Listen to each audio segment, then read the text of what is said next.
Hey, it's Jaime, and welcome to a selects edition of Eventual Millionaire. This is where we go back and find the best of the best, the ones that you loved from the past 6-7 years. We've been doing this a long time, and there's some amazing interviews with amazing guests that you have not seen yet. So we are bringing them back. It is the selects edition. Let us know what you think, and I hope you enjoy. Potent advice and inspiration from real self-made millionaires. Welcome to the Eventual Millionaire with your host, Jaime Masters. Welcome to Eventual Millionaire. And today I'm really excited to have Dr. John Berardi on the show. He owns a company called Precision Nutrition. And as I was writing my book, I was trying to find out more information, especially research-driven scientific information on how to be better business owners by what we eat and how we exercise. And he was highly recommended by many, many people. He's actually was named one of the 20 smartest fitness coaches by Livestrong.com. And then the other thing is, apparently he also helped train UFC fighters, one specifically George St. Pierre, who I adore. You guys know that. So we're really excited to have him on the show today. Thanks so much for coming on, John. Thank you for having me. This is a real honor to be part of this, and I just appreciate you reaching out and giving me the forum to kind of share some great information with all of your viewers and listeners. Awesome. So what I'm going to do, and we're going to do this a little bit differently than I normally do. Normally, we only talk about business. But at first, we're going to talk about business with John because he has a ridiculously amazing company that I know you guys want to hear about. And then we're going to shift focus and talk about health and nutrition, something that most business owners like to ignore as much as humanly possible. So why don't we first talk out, because you're nutrition, fitness coach, all that sort of thing, and you could have sort of stayed small. What made you decide to go ahead and make this much bigger? Well, it was just the impetus to help more people. In the fitness world, things are kind of small and your reach is kind of small as well. And you see this tremendous turnover in, let's say, personal training in particular. The average lifespan of a personal trainer doing that particular work is like 2 to 3 years. And then they realize either I'm getting burnt out or I can't make a good enough living doing this if I want to have a family and sort of, meet the basic human needs that a grown-up has once they grow up. A grown-up. So they leave the profession. So, for me, that wasn't really an option. I've always loved health and fitness, but I really wanted to make it something that was sustainable, something that was a viable business, and something that helped me to reach out and help as many people as possible. So rather than the 20 or 30 people that were my one-on-one clients, could we help 20 or 30 million people get moving in the right direction toward their health and fitness goals? And so that's, Precision Nutrition started very small with myself and my business partner, Phil. And, we're up to 50 full-time people. We have clients in 100 different countries. And every year we coach about 8,000 people online through our coaching programs. But then our reach beyond that is a lot more. I think we just looked at the stats the other day as an organization. And in the first half of this year, there have been, I think it's 6 million people who've come to our website. So it's just this opportunity to kind of amplify what we do. Yeah. And that gets me very excited because all this information that's available, that I have the training and all the people I work with have the training to understand and then sort of share, the average person doesn't necessarily get access to. Instead, what they get access to are media headlines, hidden agendas, and a lot of other stuff that we'd rather help them avoid. See, this is perfect. Okay, and so one of the questions, though, that I have, especially starting out new, how did you have the mindset to go, yeah, I'm going to go from 20 or 30, people to 20 or 30 million, because that sounds like a good idea. So did you have a background in business, or what made you think so big? No, I didn't have a background in business. In fact, probably quite the opposite. Both of my parents are immigrants. They came to the U.S. from Italy, and they grew up in a tiny, tiny town, like a no running water in the house, no electricity kind of town, just in the mountains. So that's really my background. So I don't come from any kind of business training, or I'm the first person in my entire sort of genetic and family lineage to even go to university. So, for me, I don't come from that kind of background, but I fancy myself kind of a bright guy, and I'm extremely passionate about what I do. And the one thing that has always been sort of a knack for mine was just communication. So when I was involved in fitness and nutrition early on, fortunately, I had a really fantastic mentor when I was a teenager. So I started doing this when I was like 17 years old. And I put my way all the way through school training clients, training people. That's the way I paid for my university education, my grad school, the whole deal. And, sort of combining that passion with sort of a natural knack for communication, both in writing and getting up in front of people and speaking, I just realized we could do more. We could help more people and we could amplify this. And then sort of a secondary kind of interesting business thing came out of it, which was in fitness, there aren't career paths for people. You basically, if you love fitness, you go become a personal trainer, right? Done. And that's it, yeah, right? you'll be amazed I mean, you look around and you'll see some personal trainers who basically just have the equivalent of a weekend certification, and they're often mocked, among the fitness industry. But you also look at some of the better fitness facilities, and there's like a bunch of PhDs who are working as personal trainers because they're people who loved education, but there was no other path for them. You either went and you became a professor, or if you just loved helping people change their lives, you went and became a personal trainer. So it's kind of a weird blend, right? So for us, we felt like we could create the opportunity for these really talented, really passionate, really skilled people to find a career path in doing what they love to do, but doing it at the highest level of quality. So it's kind of a little bit of both, That's amazing. So you're helping other people actually continue on their career paths too. So not only are you helping people, and the fitness transformations on your website are ridiculous, which everyone should check out the link and look at that, but you're helping people actually have better lives, which is amazing in their work. So the question though that I have is, how long ago did you start, and what did you do at first, especially with no real business background? Yeah, well, I mean, we sucked at the beginning. We were really bad, That's what I want to hear. Thank you. um, it was, my partner Phil and he came from a tech background. So he has a degree in systems design engineering from a university in Canada called Waterloo, which is, if you want to call it, like the MIT of Canada. And so, he approached me back in 2000, and he said, you know what? This whole web thing is going to take off. And you have to remember, at this point, everyone was on dial-up, right? Yeah. There was nothing like what we have today. And he's like, and I had been making a name for myself just writing about my research in a way that just average person could understand rather than in an academic, stuffy way. And so, he contacted me and said, hey, we need to build you a website and sort of feature this information that you share. I'm into health and fitness, but I know the tech thing, so let's do this. And I at the beginning, I was like, nah, no one's going to ever do that, right? Don't you love being that guy? That's not going to take off. Come on. The internet, no one's going to be interested. Well, at the time, right? I mean, I was contributing to some online sites, but it was still dial-up. So I remember having to read, like I was reading textbooks while I'd wait for web pages to load, And so I'm like, I don't know about all this. But fortunately, he convinced me. We started our first website in 2002.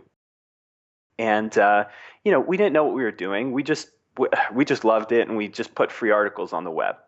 And slowly but surely, over the next couple of years, we grew our mailing list, which again, at the time, it was just sign up for a free mailing list. That was it. That's what you did. And people actually did it, right? There wasn't like big spam worry and all this kind of stuff. And so I think it was maybe the first 3 years we had grown our mailing list to about 80,000 people. And, not knowing what we were doing and not even having any products or services to offer during that entire time. We were just literally giving free information. So for business startups, this is not the way to do it, right? I mean, we were both still students at the time, so we had a little bit of income pieced together from other places. This was just a hobby and a passion project. And then in 2006, we actually incorporated and we started offering products and services, and we started, getting some business training. So going to seminars and finding mentors and that sort of a thing. And then we realized, whoa, we have this mailing list of 100,000 people. That's basically to a new online business that's pure gold, and we just had no idea. So we weren't very good at this in the beginning, but like anything else, beginners by definition aren't very good at things that they're just beginning, right? So you have to get a little bit of coaching and a little bit of mentorship, and once you get that, if you choose the right ones and you direct your energy in a purposeful way, things can happen. So tell me this, because I love that you started such a long time ago, but I know a lot of people are like, well, he started when there wasn't so many websites online. Of course he got 80,000, you know what I mean? So why don't we go through this? Because I actually have a really good friend of mine who's a personal trainer doing clients and starting out on online because she's realizing the exact same thing. There's only so far you can get. She's amazing at what she does, has amazing clients, charges as much as she possibly can, but now needs to know where to go. So what advice would you have for someone like that who's really trying to get out of the rat race of dollars for hours? hmm Well, I mean, this is fundamentally a different business, really. I mean, so if you're a fantastic one-on-one personal trainer, um, there seems to be this sense that, well, I'll just pivot and do the online thing. And for a lot of people, it's a huge mistake because you go from being with people every day, in person, physically active, kinesthetic, to sitting on your butt and working on a computer, right? It's a nightmare for some people. Mm. So you need to first, and any good business will do this. They'll do personality profiling to determine fit for role, right? They'll decide, are you fit for this work or this role within this type of organization? For example, through our coaching programs, we coach a lot of people every year, and we have an awesome group of coaches that work with them. And every time we put out a call for applications for coaches, it's overwhelming. Last time we put out an application call, there were 800 applicants. And there are people from everywhere. I mean, these are like NFL, NBA, NHL strength coaches who are tired of that game, wanting to come do this. But for some of them, it's a poor fit, right? I mean, it's just, although they're fantastic, talented, awesome people, they would never like doing it this way, right? So my first piece of advice is make sure you understand what pivot you want to make. Because if she really is good at training people in person, she may want to continue doing that and look down that pathway because there are ways to amplify there. You could start a semi-private training studio. You can hire some coaches to work underneath you. You can do sort of one-on-one coaching where you do it sort of mobile, where you go to people's homes. Like there's ways to amplify and grow a bricks and mortar business in personal training very effectively, which still allow you to get what presumably she loves, which is that in-person interaction, right? So I would encourage a lot of people not to do the internet route simply because it may not be a fit for them. They may be sitting here working in this capacity, and it's just soul-sucking for them, and they hate it, and they're like, why did I ever switch, And I've seen that happen before, and it's a shame. So you have to really understand what you're getting into. Now, if you do have the personality for it, and this is a great fit, then the idea is to it's a slow leverage process from the clients that you have that are passionate about you right now locally in terms of geography to sort of this more global thing where you go online and it's sort of helping or using those people to help advocate for you in a broader spectrum. Now, one of the simplest, like real actionable things that helped to grow our business early on was to actually write for websites with a lot of traffic, right? So in the early days of the fitness industry, and particularly like the strength area, there was a website called T-Mag. It was short for Testosterone Magazine, and it was for young dudes who were just hungry for this kind of information. It was the only site like it. And if you were to publish an article on that site and then link back to your website, you get 5,000 or 6,000 click-throughs just from that single article, right? So nowadays that's amplified. There's all kinds of opportunities like that. So having people or sort of writing for other websites that'll send back to your site is obviously a great way to get started because there's all kinds of sites like that. So that's one of the early ways to start getting traffic. But I feel like there's this transition period. If you're earning a good living and helping people right now in person, you can't just stop and go online. Some people wish they could, but yeah. No you have money. an Okay. angel investor that's going to finance the first 24 to 48 months. Um, the It has to be a slow transition. It has to be building up some attention and exposure. Um, the idea of writing a blog nowadays is awesome, but you have to get people to come to that blog. So, as you know, Hmm. there's ways to do that. It's not just if you build it, they will come. Um, so anyway, there are a couple of really important concerns with this, and it's not just the fitness world, of course. It's any other transition from offline to online that people just need to ask themselves: am I really signing up for what I think I'm signing up for? It's so funny because I got out of a corporate job because I was like, I hate sitting in front of the computer all the time. And I went to do like local business coaching, and I'd like travel around and meet with clients. And then I was like, well, I have a degree in IT and I don't have a lot of time. I should really go online. And then I ended up sitting in front of my computer a long time That's again. right. But it's different now. And it's funny that you Yes. say that because it's for me. And I think that makes it a little bit different. And I can get up and do whatever I want if I really want to. But that does really fundamentally shift on whether or not, especially someone who is so active, to go right into this. And that's what actually a good transition over to talk about nutrition, because a lot of us entrepreneurs, especially online entrepreneurs, are sitting on our butts all day. And we're like, and we're so busy. One of the things that I ended up doing for research for the book is I surveyed everyone, and you'll get a survey in just a little bit, a survey on, what type of, tons of questions, but one of them was about what their diet is. And about 50% of the people were like, I eat really clean, I eat vegetables and meat and not a lot of processed stuff. And then the other 50% were probably like, diet? Like what? I Right. I have the one person said I have the entrepreneur's diet, which means eat as much as you can whenever you can. And so, Yep. like, how do we manage that? Because you're busy, you have children, all that fun stuff. But if your focus is nutrition, what about for someone who doesn't have that as their main focus? What should we do to try and help our nutrition?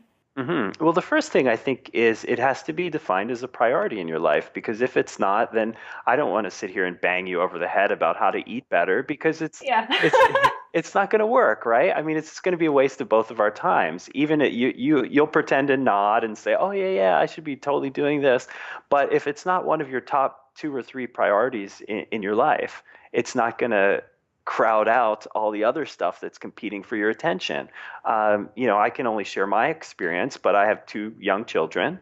I run a medium-sized company of 50 full-time employees, and I also take my health and fitness very seriously. So really, when I sit down and I say, what are my priorities? What are the things that are yeses in my life?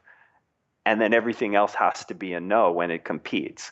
And those three things are in no particular order is my family, right? So it's my relationship with my partner and my children, my organization and all the people that work with it and all the people that we help, and then my own health and fitness. So those are my three. So every day, every week, I need to look at my checklist and say, have I stuck to what I've defined as, and I believe are my really core priorities, my really core values. Um, and then, like I said, I mean, everything else is a no, right? If it's not my family, my business, or my own health and fitness, then it's a no. And the neat part is you can intertwine them, right? So after we get off this interview today, my daughter's waiting for me. I'm taking her to the track. So we're going to do a running workout at the local track, right? So it's great She's time that like we spend three together. though, isn't it? She is 3. Yeah, That's she loves impressive. it. She totally loves it. I mean, this is not me like, come on, honey, but Dad, I'd rather. No, no, she's like grabbing at my ear, like, come on, Dad, we got to go to the track today. Um, so you can intertwine these, but again, I don't want to make this a big philosophical thing because there are some strategies here that we can use. But if you're an entrepreneur and you haven't defined health and fitness as a priority yet, then really there's no need to carry around all the guilt about not doing it. Just let that all go until the time comes that you're ready to make this shift. Because when you are, I mean, I can tell you this, it will make a huge difference in your life. It'll add hours to your day in terms of the energy that you can bring to your work. It'll bring clarity of thought. It'll bring more comfort in your own body. And I don't mean that in that, oh, I love my body kind of a way, but I mean it in a way that you will be able to tune better into the signals that your body's giving you so that you can learn when the best time for you to work is, learn when the best time for you to rest is, and you can really respect those cues.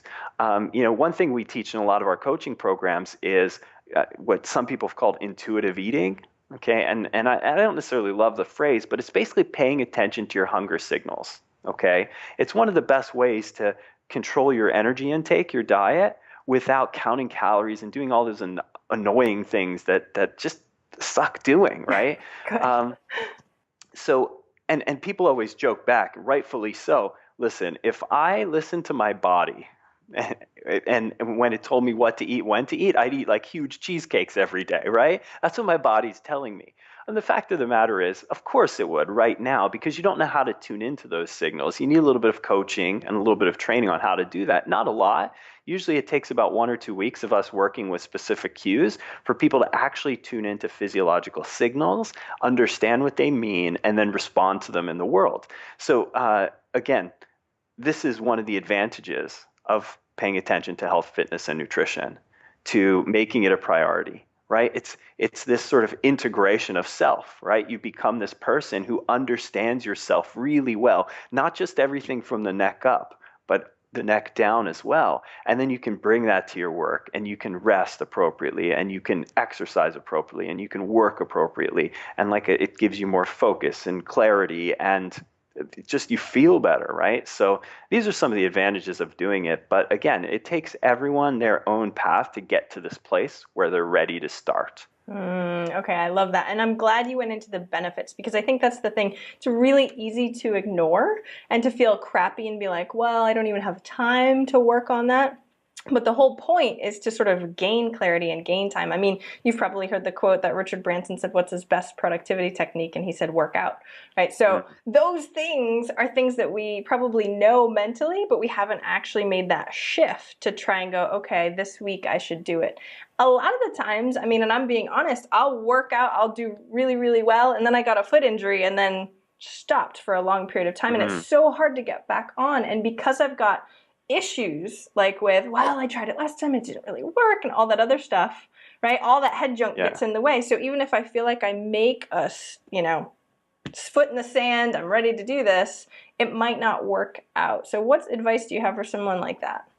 Yeah, a lot actually. Because really, you have this, you just said the perfect thing. The head junk gets in the way. The head junk is what always gets in the way. It gets in the way of doing your best work. It gets in the way of getting fit. It gets in the way of having a great relationship with your partner or your kids. It's always head junk. It always comes back down to that, right? So for us, the way that we coach is, you've heard it said minimum effective dose and that sort of a thing in the past, but I think that sort of fetishizes it a little bit. Really what we're talking about is we're talking about choosing habits that a human being could actually do and sustain in the long run. Because what most of us do when it comes to fitness, in particular entrepreneurs who like projects, is we make fitness a project, right? We make it this big, huge thing. So I'm going to devote the next X period of months to fitness, right? And then I'm going to solve my fitness problem in that time. Darn, and then, you're telling me exactly what it sounds. Okay. So this, forget the fact that I have to pay almost no attention to my children during that time, or that I can't actually have a meal with my partner, or that I'm going to have to neglect my staff and my business during that time. I'm going to solve fitness now, and then I'll get to my other projects again. And when has life ever worked that way? The only way to do this is full integration, right? It's to find the things that you can do and sustain.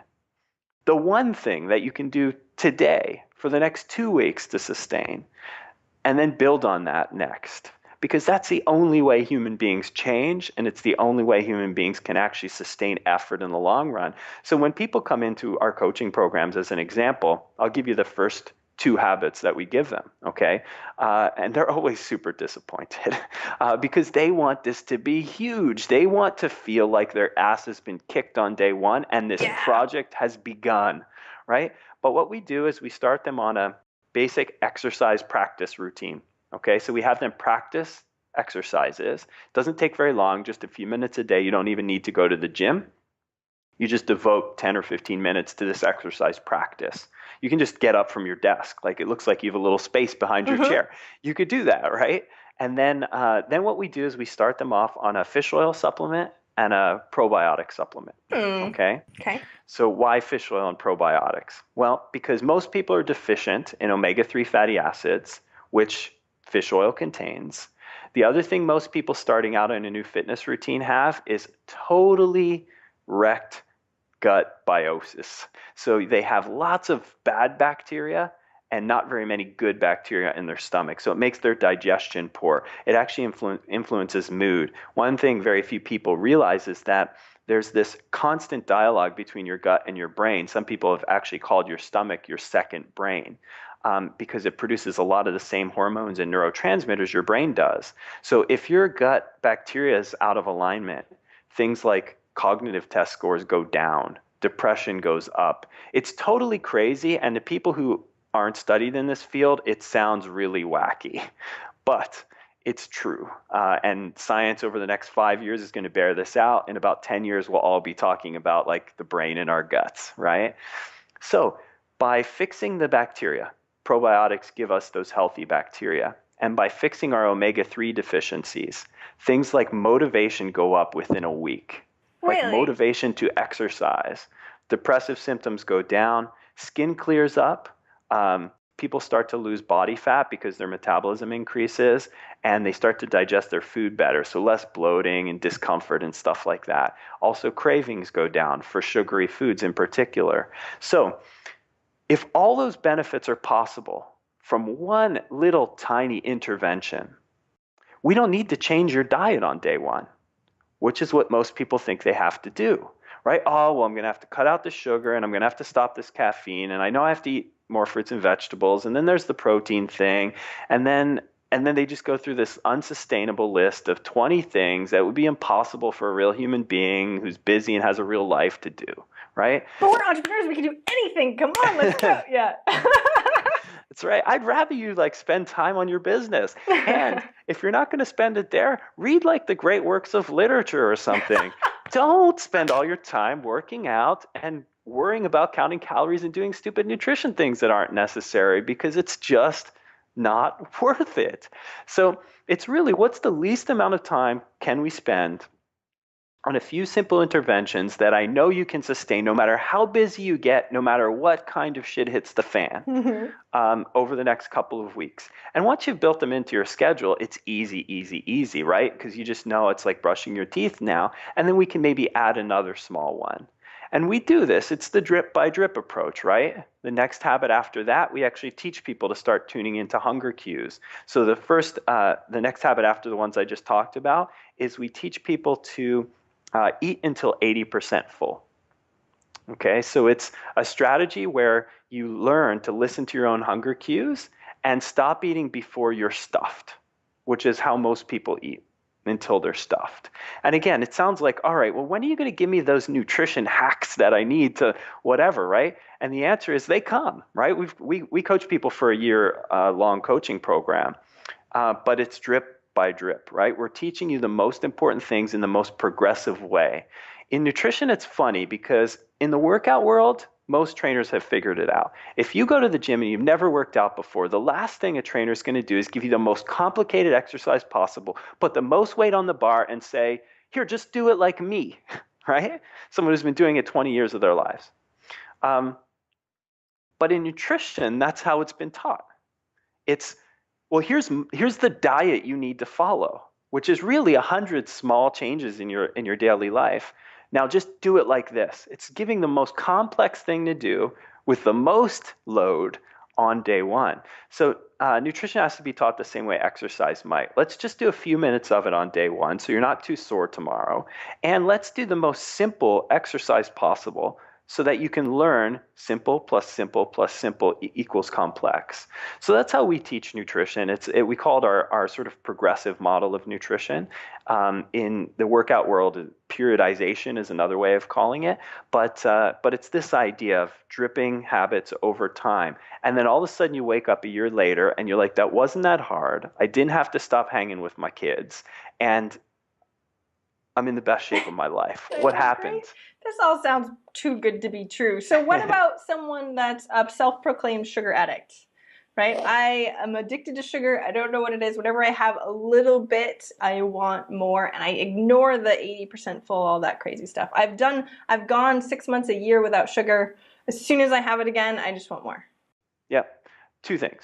One, you don't have to stop eating sugar. Okay. That's the first thing. Perfect. It's absurd. I mean, seriously absurd. Anyone who gives a piece of advice that is never eat sugar is not being true to themselves, because every human being will eat sugar at some point, right? This is the gap between expertise, I'm being an expert and I'm going to tell you what an expert should tell you now, and actually living a real human life. And I'll give you an example of that. I just did an interview for Today's Parent magazine on nutrition, of course. And they were asking me what parents should feed their children. Good. And I said, you know what? Instead of doing that article, let's do something different. Let's do what what's one of the world's top nutritionists feeds his children. Good. Me, right? Because there's a difference between me standing on a podium and saying everyone should, and what I actually do when there's something at stake, right? When there's something at risk. What do I feed my children? There's something at stake there. These are my children, right? So I'm not going to give them something that's risky, and I'm certainly not going to give something that's impractical. But when I put my expert hat on, it's really hard to get down to that level of granularity, that real level. So the first thing is, anyone who ever tells you never to eat sugar or any other food for that matter is just bullshitting, because they have eaten it. They will eat it, right? And there's actually a good time to eat it after you exercise. There's this whole sort of science of looking at how your body tolerates different nutrients at different times of the day. So after you've done a hard exercise that's depleted glycogen, which is the sugar that's in your muscle, okay? So high intensity interval exercise, strength training, all of this depletes the carbohydrate, the sugar that's in your muscles. So after that, after exercise, is the best time of the day if you're going to eat sugar to have it. So we're stacking the deck in our favor. If you're going to eat sugar, you eat it then. It also is like the carrot and the stick philosophy, right? You don't get your sugar until you've exercised, right? I could do that. I could do that. The second thing is sugar cravings are actually a function of hormones and neurotransmitters and a host of other things in the body, in some cases maybe even potential deficiencies. So what we like to do is we fix those deficiencies, and this is part of my conceptualization of what we call nutritional triage. The idea here is that when people try this new nutrition project, right, they read a new diet book, they find a new coach, whatever, it's this whole overhaul mentality, right? And so I'm going to do paleo now. All right. So I've got to get rid of all these things. I got to start eating more of these things, whatever. I'm going to not even wear shoes anymore. They just go down the whole path. Hardcore. Right? If we're going to do it, we're going to do it right. Yeah. But it's possible to start paleo. In fact, many, many, many people do that, and every other type of diet, vegan or whatever else, and still feel horrible, even if you're trying your best, right? In fact, many people get into that place. They feel horrible. They're like, I'm doing all the rules, and I still feel crappy. What's going on? Well, it's because they didn't use a triage process. Like, in an emergency room, they look for the people with the worst problems and they help them first, right? If you got into an accident and your head was hemorrhaging and you had a little cut on your finger, we're not going to try and treat them all at the same time. You get the head thing first. So with nutrition, the biggest problem for most people is that they're deficient in a few or many nutrients. There have been a couple studies published recently showing that this one study in particular I have in mind looked at 270 athlete diets. So these were athletes who were trying to eat well. And not a single one of them was complete in all the essential nutrients. The minimum number of deficiencies was 3 and the maximum was 15. So we basically have this population of people trying to eat well and they're still deficient in vitamins, minerals, nutrients. Um, there's been a lot of follow-up studies, and even when I was a grad student, we had this group of every year we taught a class of 250 fourth year exercise and nutrition students. And one of the assignments was to do a diet record. So they had to write down what they ate for 3 days and analyze it. So over the years that I taught that class, I compiled hundreds and hundreds of student records of nutrition. And again, these are people who should be eating better. Mm-hmm. And there was not a single complete diet in the mix. So even who people really, knew tried on purpose. Okay, good to know. that's I'm right. glad I don't feel as bad anymore. Okay. No one should feel bad because it's almost impossible to do. So this is the first step in triage, get rid of deficiencies. And I'll tell you why that's important. There were two cool studies I ran across a few years ago. One was in prison inmates. And what they did was they just gave them a fish oil capsule and a multivitamin each day. And then they looked at cognitive performance, violence, antisocial behavior, all the things that you want to be better in prison, right? And there was like a 60% reduction in violence and antisocial behavior from just doing that. And so the question is like, what's magical about a multivitamin and fish oil? Nothing. What's magical is not being deficient in stuff. When you're deficient, brains don't work right. Bodies don't work right. So what they thought was, I wonder if this would work with kids. So they gave kids the same fish oil and a multivitamin. ADHD symptoms way down, cognitive test scores way up, antisocial behavior, violence, change for the better. So it's just one of these things where, for any entrepreneur who's like, how do I use nutrition to feel better tomorrow? Step one, get nutrition deficiencies removed. You've got to get rid of them. It's not getting rid of sugar. It's not getting rid of caffeine or drinking more water or even eating more vegetables. It's what is the thing that's broken in your brain right now because you're not getting enough of a particular vitamin or mineral, and let's fix that. We can eat more of those foods. You can take a supplement, however you want to do it. And so, when we work with coaching clients, that's one of the first things we do. The nutrition triage is get rid of deficiencies. And literally within 2-3 weeks, people are feeling better, losing weight, looking better, feeling more energetic. And we didn't have to change what they eat. I didn't have to tell them once, no, you need to eat less of something or drink less alcohol or whatever. And then from there, this gets back to your sugar question. They're like, wow, my sugar cravings went down. I wonder why that was. We didn't even do anything with sugar. And you're like, well, it's because you had a deficiency in this vitamin or mineral. And then it becomes this really beautiful sort of relationship with sugar or food, right? You're like, oh, sugar, the best time to eat is after working out. I crave it way less now. So now it's a choice and not a compulsion. That's a big switch, a choice to a compulsion. So tell me how I do this, though. Is it as simple as just taking a multivitamin and fish oil, or do I have to find out what I'm actually deficient in? Because I know, I just did 23andMe, DNA testing, which I think is really awesome. But is there anything that I can do to find out what my deficiencies are? There's a couple ways. I mean, one way is to actually just plug in your diet to FitDay or Livestrong.com. They've got these calculators where you can just write down everything you eat for a full week. The footnote, this is a pain in the butt. Okay. Don't do it. All right. But it's an option. All right. Okay. That's what I was going to say. I'm too busy. Okay, go. Yeah. You can write down everything you eat, plug it into this calculator. It'll tell you what you need more of, what you're eating too much of, whatever. Next, you can hire a dietitian, right? And they could do the same thing. One of the ways that I think smart dietitians would do this is rather than having you write down what you eat, which is you'd have to do the same thing and they'd analyze it for you and you'd get a human coach giving you instruction, is to just take pictures of what you ate. Nowadays, with smartphones and the apps that are available, if you just got out your iPhone and snapped a picture of every single meal you ate, sent it to your dietitian, they could do that analysis really easily, right? So it makes it much, much more simple. At Precision Nutrition, when we coach clients, we actually just screen with a basic questionnaire. We ask them a few questions about the things that we know that most people are deficient in, which are water, protein, essential fatty acids, and certain vitamins and minerals. It's like 6 questions on a questionnaire when they come in as a new client. And then from there, we know what they probably need to focus more of, and we just give them recommendations around that. So it's really quite simple. You probably need some guidance unless you want to go that route of writing everything down and plugging it in somewhere. I'm going like, no, no, no, not me. Okay, good to know. That's really interesting. So the funny thing is that I started getting into sort of health and nutrition. I do karate and I'm trying to, work on my black belt and try and be in peak optimal state for my business and all this stuff. So I started doing intermittent fasting. And then I started reading about like, well, maybe women shouldn't do it. I started actually reading the Bulletproof Executive and now I have Bulletproof Coffee and all that sort of stuff. Yeah. Tell me more, because I know you know a lot about intermittent fasting. Like, is it a good idea or is Yeah. it a bad idea? Yeah, well, to begin with, we published a free online book called Experiments with Intermittent Fasting about a year and a half ago now, and it's become a sensation. Over 600,000 people have come and checked it out. And it was basically me putting myself to the test on intermittent fasting. Now, people who know my history know that, I've for a long time fallen into the camp where most clients should eat small meals frequently throughout the day, right?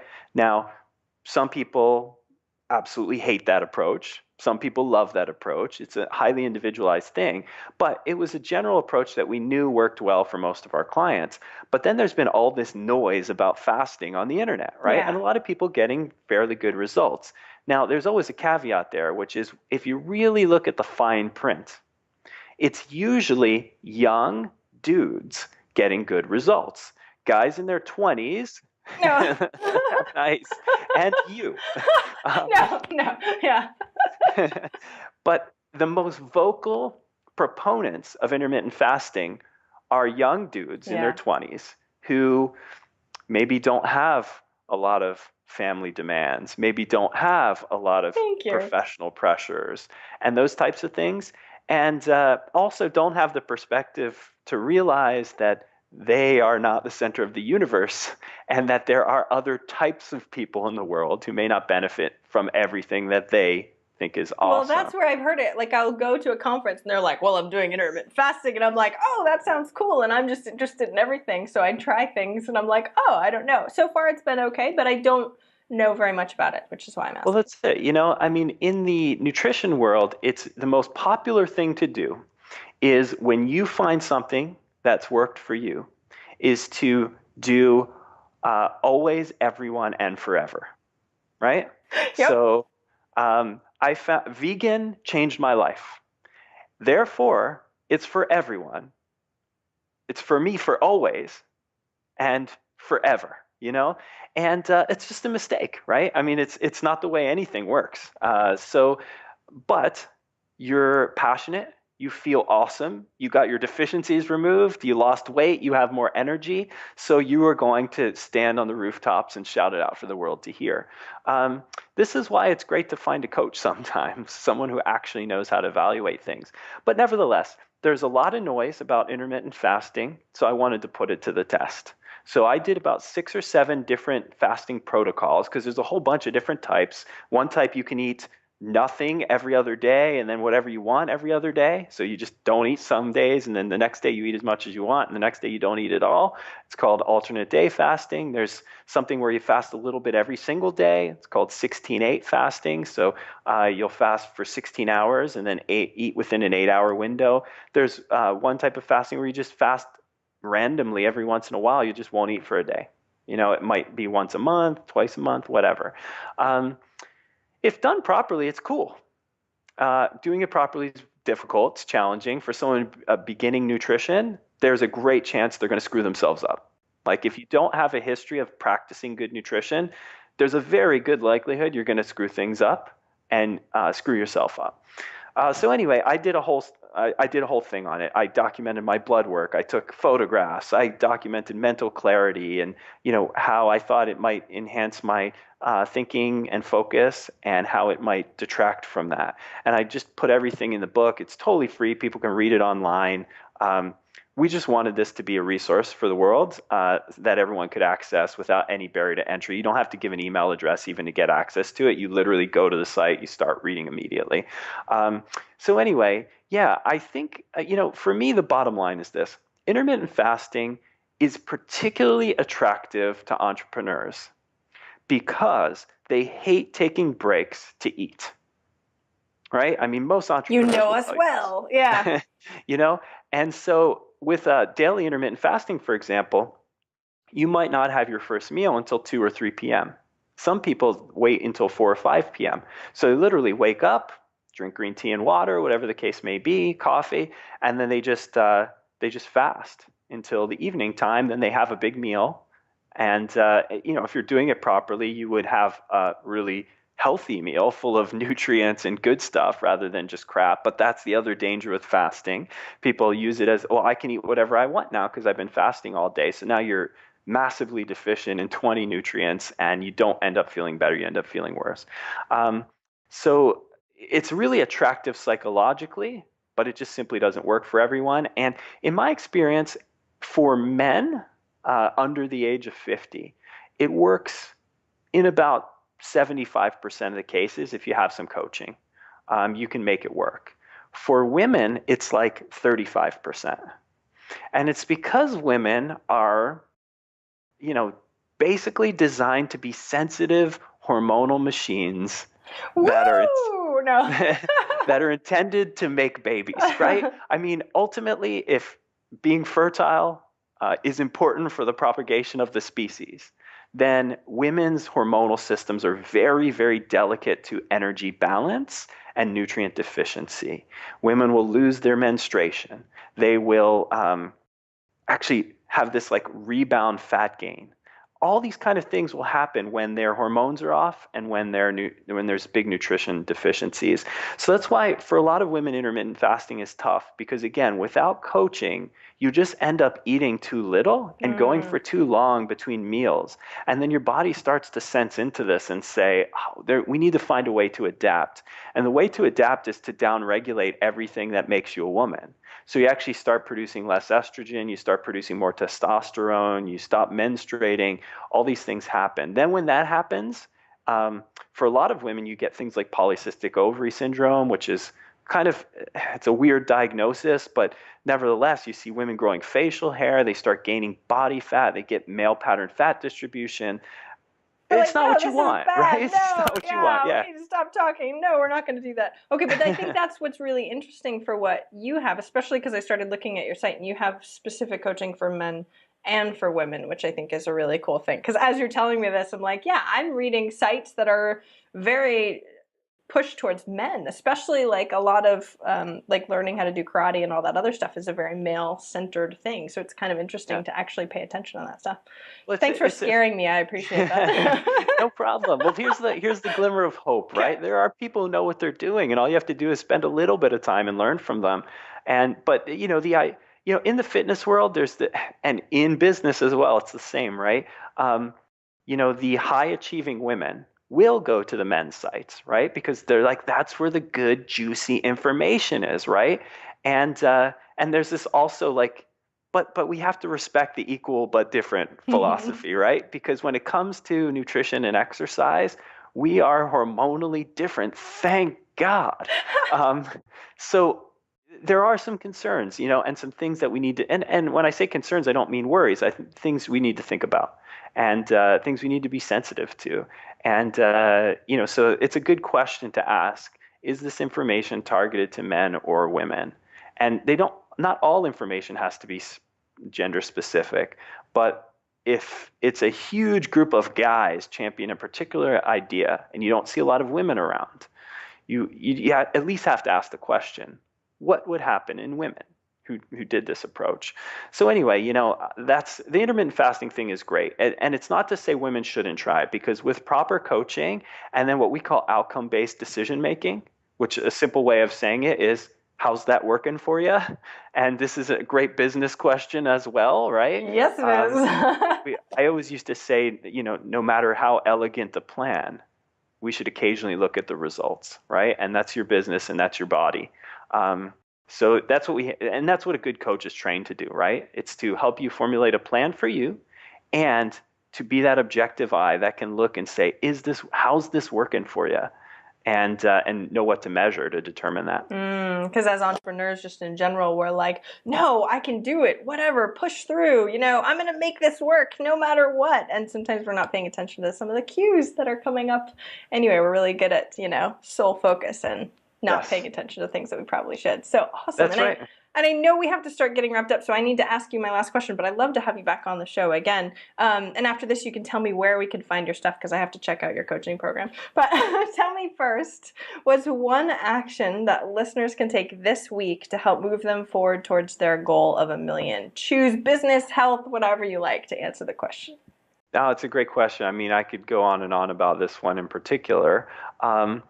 When it comes to sort of the one action, can I give one nutrition and one business? Ooh, please. Yeah. All right. So the one for nutrition is start paying attention. And that is the place to begin always. Just start paying attention. Whether you follow the paleo diet or the vegan, which most people think is opposite, whether you start taking fish oil or whether you start drinking less coffee, whether you start eating sugar after exercise or at every meal of the day, the simple act of paying attention to what you're eating makes you care more about it. And for anyone listening, in particular to this podcast, it's obvious that when you start caring, you'll start doing something about it, right? I mean, you're here because you care about learning about business and being successful. And so for people who start to pay attention and start to care, changes happen. You'll start thinking more about it, you'll start doing more about it, and meaningful changes will come down the pipe. So on the nutrition front, that's really it. Whether that means writing something down, taking a specific action, my suggestion there would be as small as possible. Take the smallest action that will have a meaningful outcome with your food and exercise, and start paying attention to that one thing, and you have my permission to ignore everything else. So Thank you. That's the one on the nutrition and exercise front. On the business front, that's tougher for me because I don't know where everyone listening in is coming from. Like, I don't know where they're at, if they are business owners themselves or if they want to get started. But I'll give a piece of advice that I gave to someone just this morning already, someone who's starting a new project. Really talented, really bright guy who's a friend of mine, and he's starting a new business, teaching people how to use social media effectively. And he's very, very good at this. And so what I told him was, because he's in a sprint right now. He's basically, I've been brainstorming like crazy, trying to get this outline done. I'm going to be next week filming, and he's trying to get this whole thing done in a month. And my advice to him was, take a deep breath and make sure that you're going to spend enough time making this better than even you think it can be. Because we all have those limitations in our head about how good I'm going to make this awesome. But there's a secret upper limit in our brains about how awesome we can make it. So my advice for him was to take enough time to make sure that this is going to be better than even you think you can make it. And hopefully he'll take that advice and he'll have a world-changing product, not just one more piece of something to throw into the internet ecosystem. Thank you. And that's something we don't hear a lot, but that's exactly what this podcast is all about. That sort of that top level. How do you get to that amazing top level? And that's how you do it, because we can even stop ourselves from getting to that top level because we have head junk too. So that's an amazing piece. Thank you so much. And where can we find out more online? We'll definitely link up to your website and all that stuff, but promote whatever you like to promote right now. Sure. I mean, I'd like to keep it really simple, and I'd just like people to come visit us at our website at precisionnutrition.com. When they arrive, right on the homepage, they can check out one of our free courses for men and women. We have free 5-day courses for men, women, and for fitness professionals. So for your friend who might be interested in sort of changing up her business a little bit. So wherever you fit in, the 5-day courses for men and women are basically how to get started. What are the simplest actions you can take today over the next 5 days to start eating better, which will hopefully in turn lead to looking better, feeling better, performing better, having greater relationships, and the whole deal. And then for fitness pros, it's how do you help your clients more? So precisionnutrition.com, take one of our free courses. It's really easy. We're not going to try and sell you anything. We just want to provide really good free information that you'll in turn pass on to others that need it as well.